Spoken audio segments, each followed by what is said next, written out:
Hello, beautiful souls. How are you today? I want to talk to you today about the ley line work and grid work, and how does this play into portals. So if you've been in and around the ascension world, the activation world, the esoteric world, you may have heard about ley lines. So it's basically what you see behind me. It's Earth's geographical veins, Mother Gaia's veins and arteries. This is her energy platform. This is how she shares her energy. It's like our meridian system. It's like our energy field. Okay, this is her ley lines of power. This is her power. So these areas of convergence, excuse me, second. Okay, sorry. Had a delivery come to the door. Okay, so the ley lines are Earth's, Mother Gaia's energetic map, right? Spans the entire Earth. Is the Earth flat? I don't know. Is it round? I don't know. Not the point. So you see this Nazca lines, Machu Picchu, sandstone cliffs in Egypt and Mardin, Göbekli Tepe in Turkey, the megalithic structures, ancient pyramids. These all intersect and or line up with ley lines and constellations. Fact. So part of what came out of the Galactic Federation update on March 11th was some work that they are doing for the ley lines and the portals. There's a Galactic Federation member named Adek. He's an Anunnaki being. He travels all over the universe. He has a transporter belt. Very interesting. Basically, it's this almost holographic belt. So it's got lots of technology in it. And he kind of intuitively and whatnot, where he needs to go. And the belt is his power. And it powers him from place to place, portal to portal. So he has been overseeing ancient sites on Earth to reactivate them and reconnect them to the ley lines. Now, a little backstory. Anunnaki used to be the predominant beings on what is known as Earth. I won't get into all that, but when they were here, it was part of their day-to-day. It was part of their mission to maintain the strength, the connections, the sovereignty, the functionality of the safety of the portals and the ley lines around Earth. Why did they focus on this? Because they utilize that sacred energy to move their crafts from between the grids, between the portals. They have to have the power. They had to have the power. They still have to have the power. Power is the energy, the frequency has to be maintained because it's used for so many things. So the power in these convergence where you see the lines come together, it's a super site. It becomes a super site. Typically portals are there. They're also amplified power for Isis temples that are along the ley lines that may not actually be at a convergent point, or it could be all three, Isis temple and convergent point of the ley line and a portal. So all over, we have found evidence that there are Isis temples that have been intentionally taken, cut off from healing use or mystery school use or good use. They are harnessing the power of the temple and the ley line, and it's usually not 100%, but usually hidden by a man-made dam and body of water. to keep people from finding what is underneath there.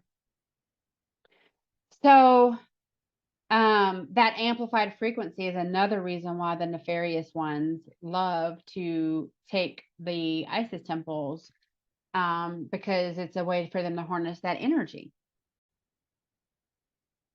So, as I said, it was the Anunnaki's mission. Part of their mission was to maintain the sovereignty, the workability, the structure, the frequency, the power of the ley lines and wherever they intersected. So as we are learning, we know the Anunnaki left in masses, and what was left, the ones that were left, were nefarious. They were working for the other side, the dark. And so the management, the good management of the ley lines and the portals fell to the wayside. Only the people that had access to the energy and the portals and the ley lines, they just used. Okay, so that's what the dark does, right? They take, but they don't create. So again, they want what the good is and the light is able to do, but they don't want them. They don't want to work with them because their ultimate objective is a negative outcome. We don't want to work with them either. So ultimately, the control of the grids and the portals it will come back under benevolent AI. So let's talk about that. We have heard, and I do believe in the malevolent artificial intelligence. There is good and bad in everything. Good and bad in everything. So how do you know? For me, I ask my higher self. I also pay attention to my gut. My gut really does guide me to course correct, to stay in alignment with source, which is good and of the light, and to move away from things that are not in my highest good, possibly not of the light. So I'll use myself as an example. Do I have a smartphone? I do. Did I, when I owned a home, did I elect to have it on a smart grid where everything was powered by a device? No, I did not. Are those things susceptible to hacking? Yes, they're also susceptible to overreach of control. So let's say you're living in this gangster planet and you're struggling to buy food for your family. And so you're going to work some overtime. You won't have all the money you need to pay your power bill this paycheck because you're buying food and it's like 185% more than what you normally spend, along with everything else. You got to still get back and forth to work. So you got to buy gas, which is more expensive. So you're going to put off that power note, that electric bill, till the next time you get paid when you have those extra shifts on there. Okay, well, this is a prime scenario. I lived it. This is like a real life thing where you're literally juggling having electricity, which should be free, or food and gas. Welcome to the 3D planet of the matrix of Earth, right? Should not be there. That should not even be a part of our life, but it is as of right now. So let's say you do that. And the power company doesn't like that they didn't get their payment. And they know that you're on a smart home. They can just disconnect your ability to use your electric devices. Well, how many things are run by power in your home? Think about that. I believe there was just recently an article or something somewhere about a smart vehicle being disabled while the person was driving because of a law or something that was broken. Oh, okay. Yeah. So we're going to give you a dead stick. You're now a target in the middle of the interstate. You have no ability to move from all the 2, 3, 10,000 pound things that are headed towards you that could kill you because you violated a statutory code or something. You parked in the wrong spot. You didn't pay a parking ticket. Really? Seriously? Is this what the world that you want to live in? I think. However, we have to have light to offset the dark. We have benevolent AI to offset the AI that is malevolent. That is would be perfectly happy taking over the world. So ultimately, star seeds, all of us, are being called to these places to reactivate the portals, to connect to the energy, to do the grid work. This is a thing. If you have been finding yourself called to Glastonbury or Mount Shasta or Chile or Turkey, this is why. This is why. Your starseed lineage is being, that frequency is being tapped into, and it's the need is calling you to it. So go do that work. So the starseeds that are being drawn to the site helps activate you and activate that the frequency of the ley line and the positive portals. Ultimately, the control of the grids and the portals will be by benevolent AI, which are powerful grids, and humans can't do it. So you might say, well, why not us? So just a straight up humanoid being cannot be in contact with or manipulate the power that flows through the ley lines, the temples, and the portals. You have to have a higher frequency for that to not harm you. So it needs to be a being that can have the skill, the knowledge, and possess that higher frequency. This is needed to establish New Earth technology. Now, we've all heard about New Earth technology. Oh, we're going to be able to heal ourselves. We're going to be able to manifest whatever we want. Think about it. Boom, it's there. Well, how does that happen? Higher frequency. If you're out in the middle of the woods, you might be able to tap into a ley line that's unencumbered, not messed with.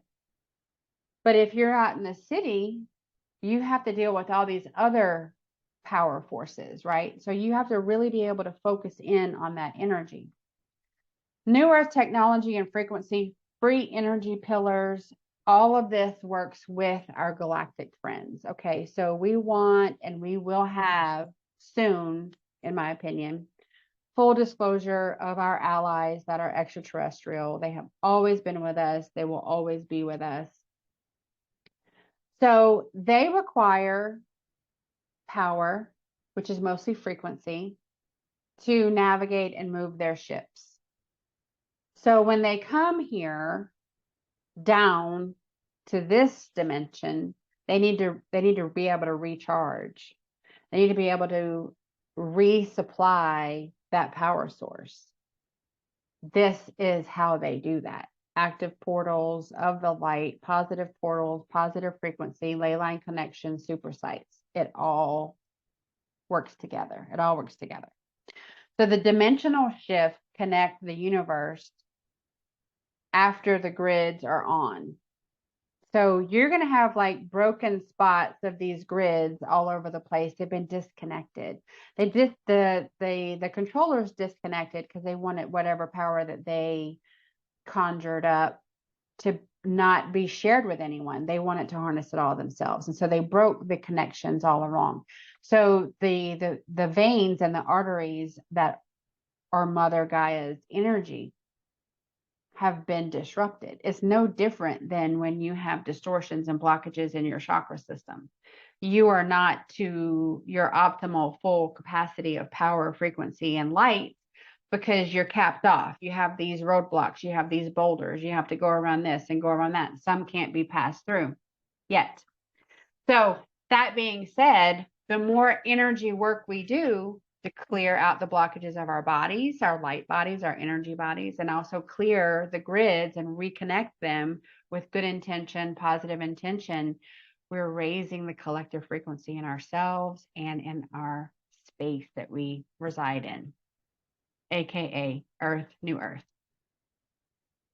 So I thought that was really interesting that we have an Anunnaki that's been around forever, really understands the grid work and all that kind of stuff, and how his efforts, his team's effort, he's not doing it by himself, is working to help us embrace and enable us to have the benevolent, good AI so that we can function on that 5D timeline, so that we can manifest, so that we can teleport, so we can go here and go there. It all works together. When the piece of that puzzle is not fitting, there's a break in the power. There's a decrease in the frequency.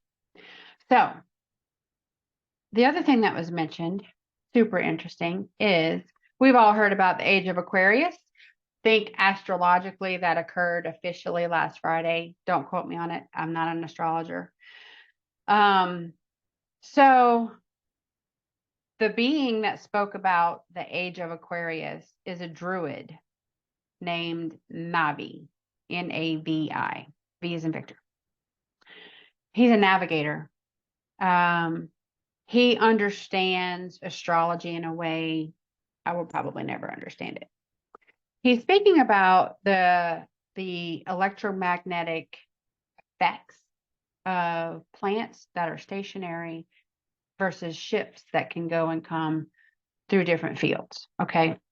So things are about to change on Earth.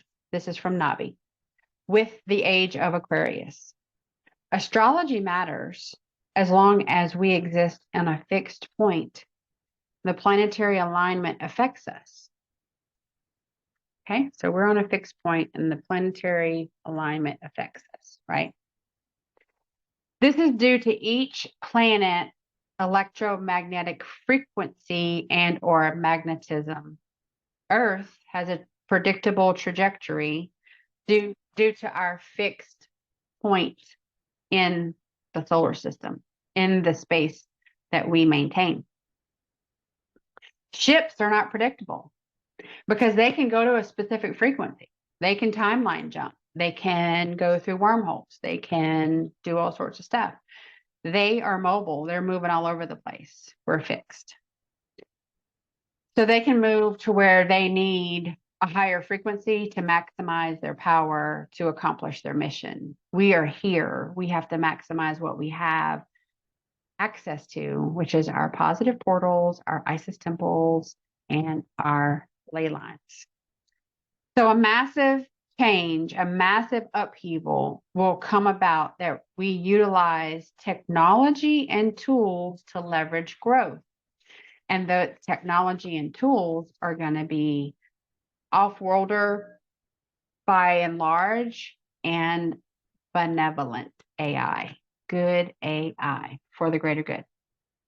All the technology will drastically change for the better the use of power of the ancient site. This pushes a confrontation on many fronts. Who are we having a confrontation with? The ones that don't want to let go of their power. It's, again, not in their DNA to give up. They will fight to the death. And that is what their life is supposed to be. That is what they're contracted to do. And that's how it'll end for them.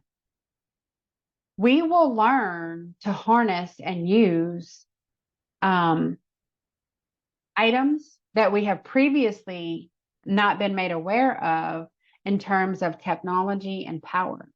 One example are crystals. See my guy right here? She's actually not a guy. Her name is Iris. She's my healing stone. Healing crystal, golden quartz healing crystal. Crystals have a large amount of wisdom.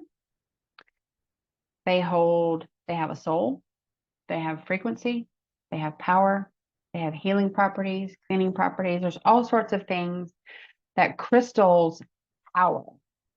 Different ones have different aspects, different roles.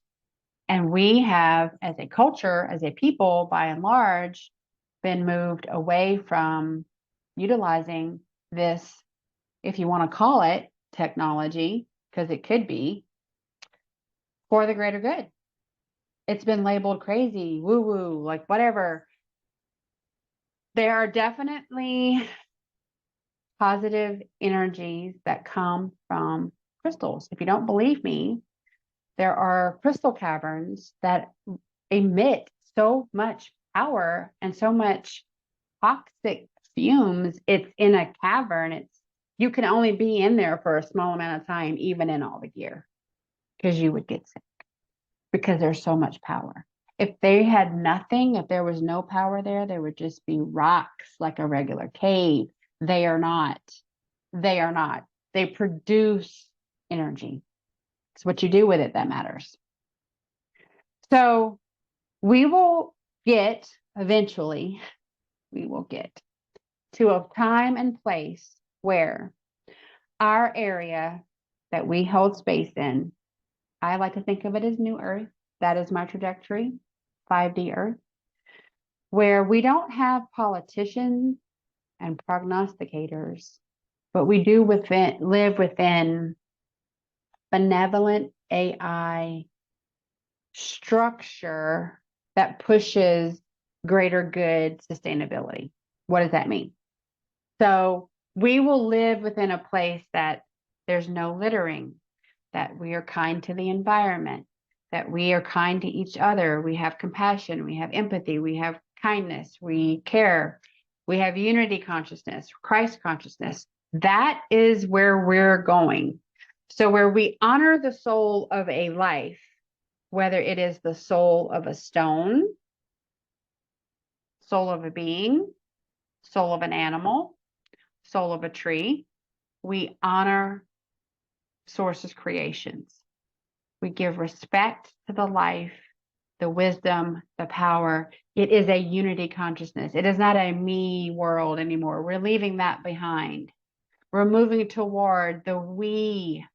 We succeed together when we align ourselves with Source Creator. We have a powerful ability to heal, to communicate, to work for the greater good, to elevate humanity when we work together, when we don't just think about ourselves. So the rapid advancement that we will see in an effort to strengthen our sustainability as a culture and as a place lends us to needing some checks and balances to prevent that AI from getting too big. Okay. Just today, I saw the wonderful Elon Musk say, we need to take a step back on AI because we're at the brink where it can overtake us easily if we allow it, and we're not going to allow it.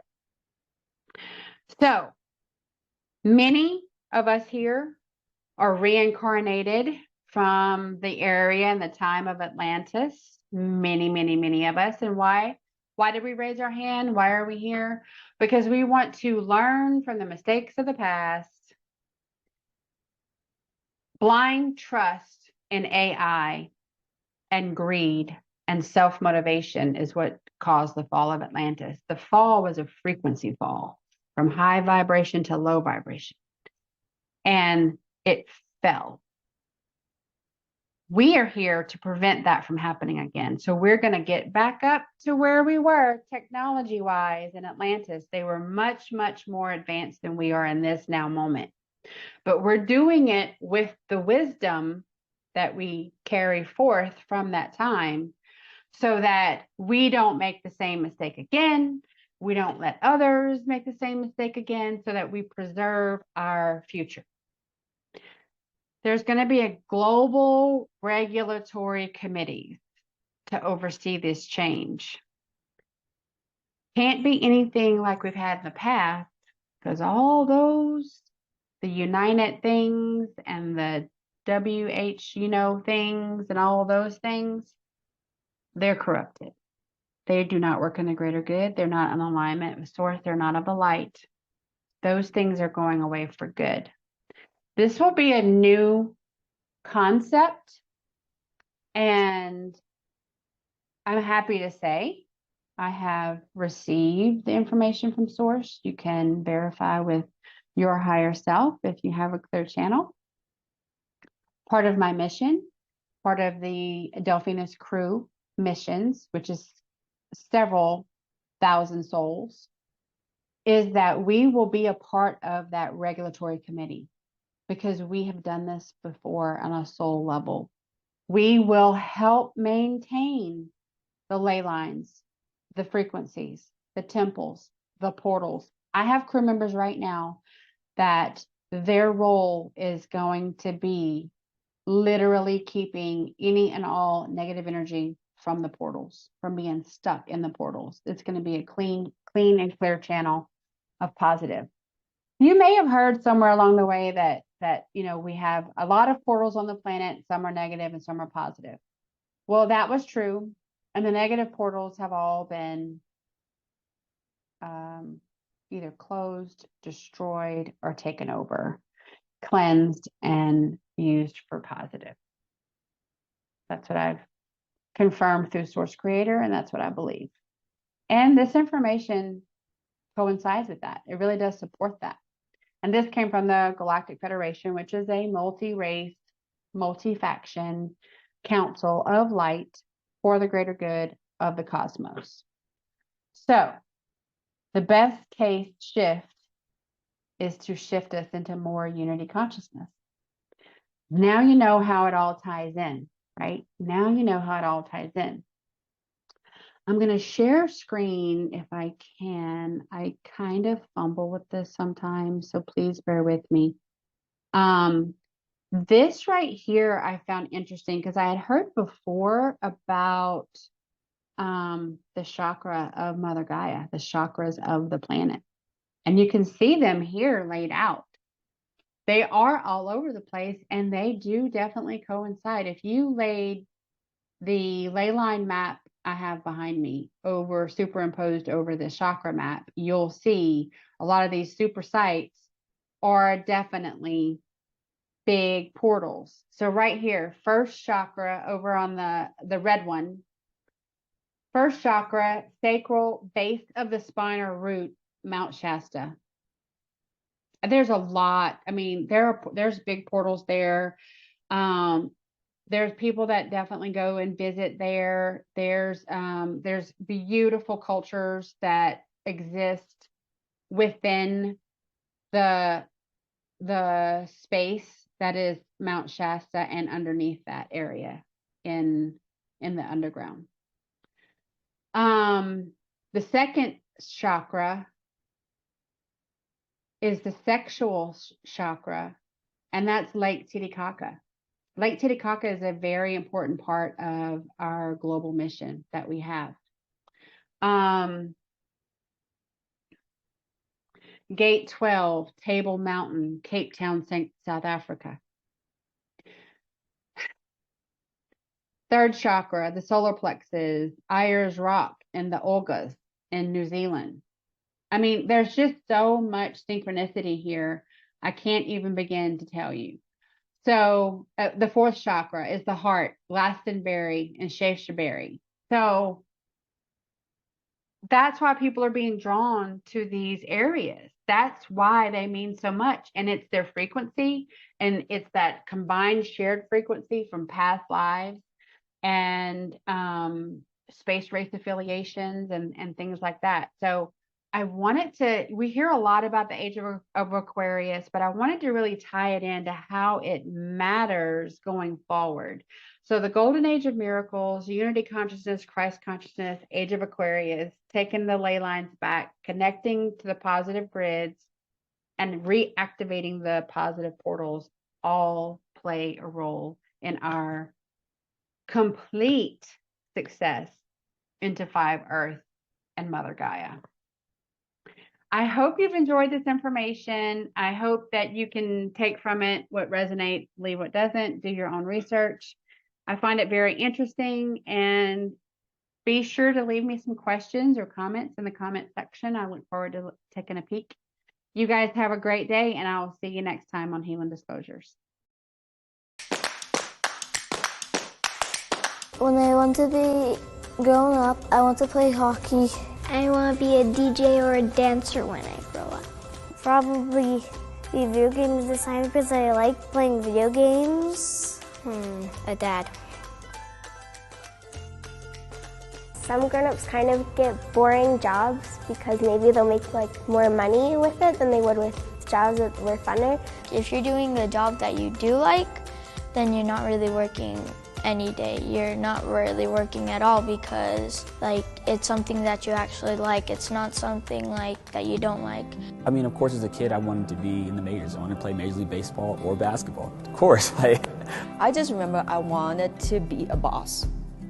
It didn't matter what kind of boss. I just want to be a boss of someone. Yeah, I mean, I dreamt about traveling the world. I mean, nobody wants to stay at home all day. And one day I was just like,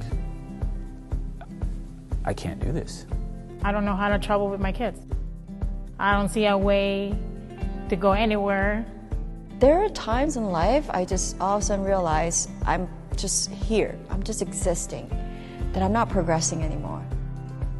I think as kids we have all these amazing dreams. Generally, as people get older, you get caught in that rut of, well, I can't do that, I don't have the money, or I don't have the time freedom. And network marketing actually has fulfilled all of those dreams for me. I now can see that it's okay to dream and it's okay to have hope for the future, because really before I just didn't think it was possible. For me, network marketing has introduced me to a lot of friends that I never would have met otherwise. What I'm doing now, I'm able to give people hope. Everything is in your control. Your happiness is in your control. Your future's in your control.